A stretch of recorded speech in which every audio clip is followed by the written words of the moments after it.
What is going on, everybody? Citizen back again with another World of Warships replay. This time I am going to be featuring the Tier 10 Soviet destroyer, the Grozovoi. Now, this is the additional destroyer that branches off from the mainline DDs, the Khabarovsk being the other Tier 10 Russian destroyer. And this Grozovoi, it generally has a bad rap. A lot of people don't seem to think it's that strong, or at least they didn't at first, because when it did first release with World of Warships, it was a pretty weak tier 10, but it has received some significant buffs that have made it quite the competitive ship. It's pretty often compared to the Russian gearing. They're both pretty similar in how large they are, their gun setup, their reload speeds. Both of them can have defensive AA. There are some significant differences, however, mainly being with the torpedoes and the overall speed of the ships too. So I'm going to go ahead and look into my captain build right now and show you my recommended build with the Grozovoi and my recommended modules as well. So I like to run a more gun-based setup with AFT and BFT. This helps out not just your guns but your AA as well. And with the Grozovoi, you do have the strongest AA of any destroyer at tier 10. Strong enough that when you do pop defensive AA, that you are going to go ahead and be able to shut down a tier 10 carrier. Which is not something the gearing can say. And so with this build, you want to run Last Stand as a destroyer. I would recommend starting with Priority Target, Last Stand, basic firing training because it's going to help out your guns more, Concealment Expert, and AFT, so you really want to have a 14-point captain once you do start out with the Grozovoi. Then as you power up the captain, go with Survivability Expert. And then lastly, for your 2 points, I recommend Adrenaline Rush. And so for the guns of the Grozovoi, we're going to be looking at these triple twin 130mm guns. Now, these guns are pretty special in that you can get them down to a base 3.2-second reload. With my build, you're going to be having a 9% fire chance. That is with 2 fire flags on, so it's going to be 8% base, just to let you know. Now, the special thing about these guns is the base velocity of the AP and the HE. 950 meters, not millimeters, per second is actually faster than the other Russian destroyers by 50 meters a second, which means the Grozovoi actually has the fastest shells of any large caliber DD in the game. What I mean by a large caliber is stuff like the Akazuki over here with 1,000mm or meters. Jesus, I could mess that one up. It's kind of similar, but it doesn't really count. So what this means with that ultra fast speed is actually you do have some very powerful AP on this ship, and you can and will Citadel Royal Navy cruisers out to about 10 kilometers with this thing. So you don't actually have to be afraid of them, they need to be afraid of you. Other notable things about the Grozovoi, you do have quite a substantial health pool at 24,400 with this build. You do need to keep in mind Battleship AP will still hurt you quite a bit, so you don't want to be taking hits from that. You are not an open water gunboat like the Khabarovsk. You don't want to be shooting around in the open. The torpedoes are fine. They are not good torpedoes. They're not terrible. They're just okay. They're going to get you floods that you need, and you're going to want to stick with your guns in that situation afterwards. So, pretty high reload, kind of comparable to the gearing. The range of 10 kilometers isn't that great, and the damage of 14,600 isn't that great as well. They are at least decently fast, going a nice 65 knots, but other than that, they're just fine torpedoes. Moving down to the AA, you can see 76, which is pretty high. You will be doing quite a bit of damage with defensive AA up to planes with this ship. Maneuverability is a mixed bag. On one hand, you do have 41.5 knots speed with the speed flag equipped. However, your rudder shift is not great at 4.6 seconds, and your turning circle is pretty large at 720 seconds. Some of those differences with the gearing, whereas the gearing is much slower, it can turn a lot better with a significantly better rudder. Surface detection is 6 kilometers, which is competitive with other Tier 10 and Tier 9 destroyers. Looking at my recommended modules with this ship, it's pretty straightforward. You're going to want to go with the main armament to upgrade 1, just to keep your torpedo tubes and your main guns from getting knocked out. Propulsion, I recommend propulsion on pretty much every destroyer. Steering gears you can live with, whereas with your propulsion you want to be as fast as possible in those situations where you need to get away. AA guns modification, you could take aiming systems, however I think buffing the AA is significantly more important. I elect to stick with propulsion mod. You can run steering gears on this ship as well. Both of them are certainly viable. I prefer to use offensive smokes a lot with the Grozovoi, and propulsion mod 2 really helps you out a lot if you do get caught by get caught out by torpedoes that you were unaware that were coming. If you're typically a good player, not to toot my own horn, I am, so you should generally know when torpedoes are going to be coming into your smoke, and you should be properly angled if you are using smokes offensively, especially at higher tiers. Concealment, pretty obvious, straightforward. And then lastly, main battery modification 3. If you are divisioning up with a carrier, you certainly can run this module, but I prefer to get that gun reload down to as low as possible. And so, let me go ahead and jump right on into the replay. So for this replay, we are going to go ahead and be on the Atlantic map with the domination game mode selected. And for this game, I am going to mainly be contesting B the entire time. This game is a significantly heavy destroyer and cruiser game, with there only being 2 battleships per team, with 5 cruisers and 5 destroyers. Now, I am going to want to watch out this game because the enemy team, most of their destroyers are going to be pulling around this B cap, and I'm going to be trying to force them out of there and secure it the entire time, which the Grozovoi can do against other destroyers. You just can't tank that fire coming in from the other ships, because the Grozovoi, it might be a Russian tier 10 destroyer, but it's not the cab. The cab is the only armored destroyer in the game, whereas the Grozovoi does not have that armor. So you really don't want to be tanking any hits. Even though your health pool is pretty high, it's still not the best option for you. Now, for taking B cap or any cap as a high tier destroyer, you want to leave yourself ins and outs. So what I mean by ins and outs is, so let's say if my destroyer is spotted right now, where do I go? Like, as I literally just get spotted right now, I have the option to turn hard right and use that island as cover and to protect myself. Now, it turns out the enemy ship that was spotting me was this Yagumo, and he does go well within his own surface detection range, and you can see just how quickly a Grozovoi can shred an enemy destroyer with this reload, the very, very accurate railguns that it has, especially at these super close ranges. So, in the time that it took my team to do 18,000 damage to this entire destroyer, I was the one who bagged the very large amount of his health pool at 8,500, and that dude does go down very quickly. At the same time, the enemy did also lose their gearing that also went into the cab to some friendly Fletcher torpedoes. So that is very, very good for our team for starting off this game.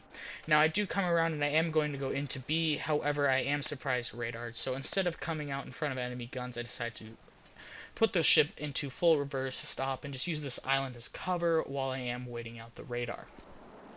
I do see a friendly Minotaur behind me in smoke, who I think is most likely radared as well, so he's going to want to be careful there. Radar doesn't last long, so I think it was just the enemy Des Moines who was using it as he was moving into range. Not usually the best strategy for using your radar. You probably want to use it more effective than that. You want to be using that full duration off on the enemy.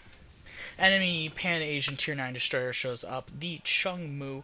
It is a fantastic boat. It's just not great for 1v1ing enemy destroyers out of caps because it does not have the torpedo threat. So I do go ahead and push forward, and I do spot this guy, and I will go ahead and start unloading on him. Now, the Chungmu makes one grave mistake here. I, as the Grozovoi, cannot bow in him and point 3 guns at him, so he will eventually outpace my ability to keep him spotted. But his mistake here is that right there. He started shooting back at me. And he just, essentially by shooting, and I don't think he has a smoke up, otherwise he should have used it by now.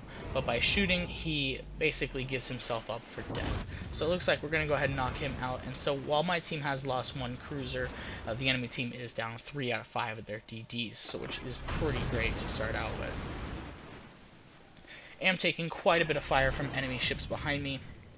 And I do decide that since this gearing is shooting in the open, that if I smoke up, someone else will be able to spot him for me, and I am correct in that assumption. So go ahead and keep some long-range fire down on this gearing.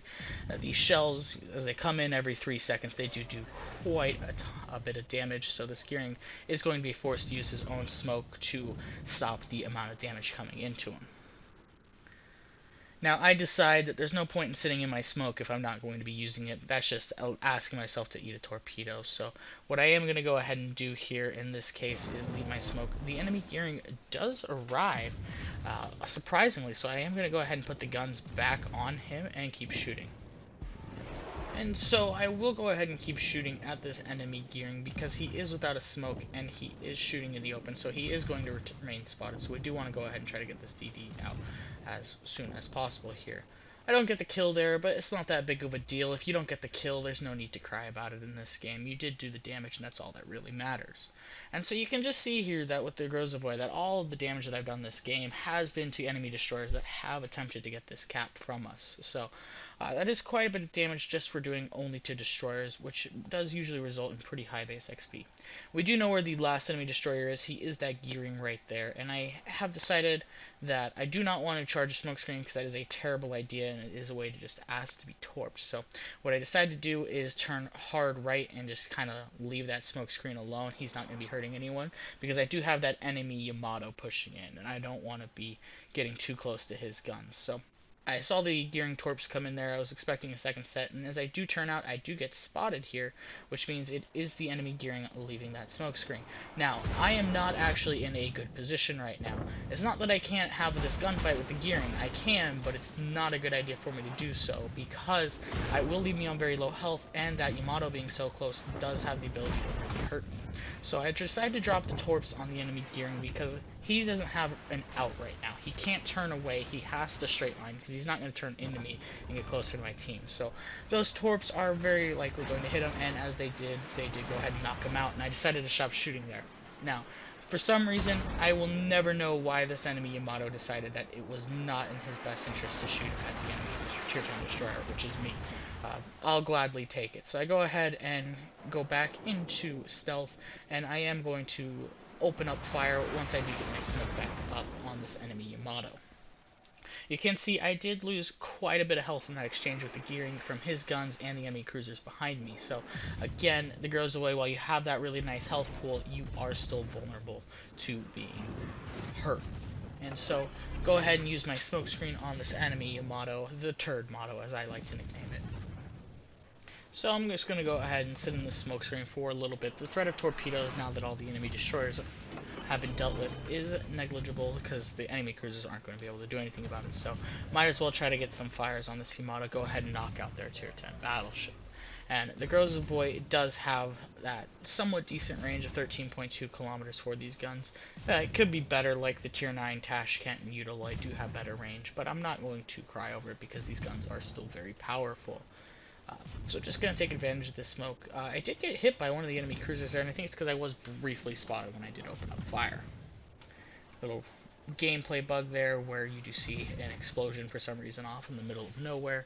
That's fine, it does happen. So I do unfortunately run out of targets at this point. But the enemy rune does look like he is going to be creeping into range, and I decided that I do want to start shooting some AP at him. Because, as I said before, the AP on this ship is quite powerful when shooting into enemy ships. Cruisers especially do not like to be hit with this AP. It can Citadel those Royal Navy ones at pretty far ranges, and it will create quite a bit of pen damage on other cruisers of other nations. I do see that the enemy North Cal is pushing up forward, and I honestly don't know why he's pushing in this little area, but I will happily shoot at him. Go ahead and just take some pot shots over the island. My smoke is going to be running out soon, but I am in the very end of my smoke, so I do have to go forward towards the smoke that I know will last a little bit longer. So if you understand what I mean, is that the smoke bubbles, they do each have separate timers. So as I go forward into the smoke, I'll get about another 20 seconds of smoke to use to shoot. Now, that North Cal died exceptionally quickly. Again, don't know why I was pushing. I think our Yamato went ahead and just wrecked him from the front, so it happens. Probably should work on better angling if you're going to do that in that ship. So decide I am going to go ahead and push into here. I do have to be wary about that Des Moines radar because it does go 9.9 kilometers, and of course the second I go ahead and get within range of that Des Moines, he does have his radar actively going, so it's going to be kind of annoying to deal with, but I know that since he already had it up and he is behind that island and he's not going to be able to shoot at me, I won't be under too much threat from that radar. The enemy, Henry, does appear to be charging three of my teammates, so he's not going to be able to last long, or so I thought initially. Our friendly Ibuki knocks out the enemy Zhao, and right now we're mainly just playing cleanup on the enemy team. It was a generally one-sided game because our DDs were pretty good compared to the enemy's DDs, who essentially suicided in at the beginning of the game. And so the enemy radar from the Des Moines does go down, so I am back in stealth, and I decide I'm going to smoke up on this rune here. And the rune has to make a choice, either to keep pushing in my entire team and die, or turn out and take a ton of damage and potentially die. So I do notice that he is turning, and I do switch to AP, and you'll be able to see some of the kind of crazy pen damage you can get with this AP. It's not going to be like the Cabros, because the Cabros does have two more guns. However, you do have a significantly higher reload, or sorry, significantly faster reload than the Cabros gets, so you can put down quite a bit more salvos downrange than that Cab can. So the enemy rune is left on about 5,000 HP when we do let him go. We do have a Fletcher behind it, which I kind of found to be a little funny. Decide to start shooting at the Des Moines right as he pops out, and of course he immediately goes into cover. Uh, I am a little, again, wary of that Des Moines getting radar up again. I didn't think it had been nearly 2 minutes since now, so I don't think he has his radar up again. But I am going to get radared here shortly, and I am going to want to go ahead and panic once that does happen, because that is a Des Moines, and I am on very low HP. So I would be his main target. The enemy Henry does go down. He did absolutely wreck our Minotaur. For those of you who don't know, British cruisers are not overmatched by any cruiser in the game, except for the Graf Spee and the Henry IV. The Henry IV can actually load AP and Citadel British cruisers through the nose. So you do want to be very wary of that AP. And for any Henry captains who didn't know that, well, if you see a British cruiser, just load the AP and you're bound to get penetrations all the time on them. Enemy Des Moines does pop up, and it's this point where I really should have realized that he probably has his radar and I need to move, but I wasn't. That is a critical mistake on my part. That could have been significantly worse if the enemy Des Moines player decided that I was his target.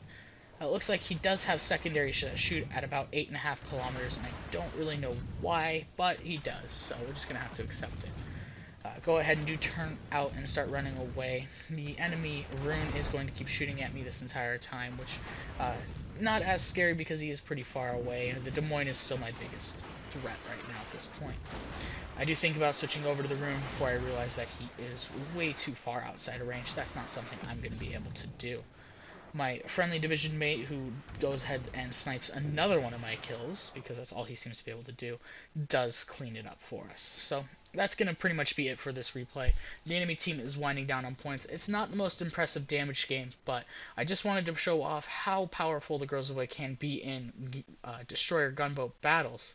And so I will go ahead and move into the endgame screenshots here. You'll see that is quite a bit of credits and XP for a tier 10 game on not that much damage, and the overall damage that I did to destroyers did lead to a pretty nice high base XP of 25, 26. And you can just see the amount of damage I did to destroyers here: 19,000 on the gearing, 9,500 on Chungmu, 17,000 on another gearing, and we have that 8,500 on the Igumo at the beginning. And so that's going to be all for me for the Grozovoi today. And if you liked what you saw, I am going to be posting replays quite more frequently in the coming few weeks. And I am live on Twitch. I will have that link in the description. Thank you all for watching. Have a great rest of your day. Peace and mouse click.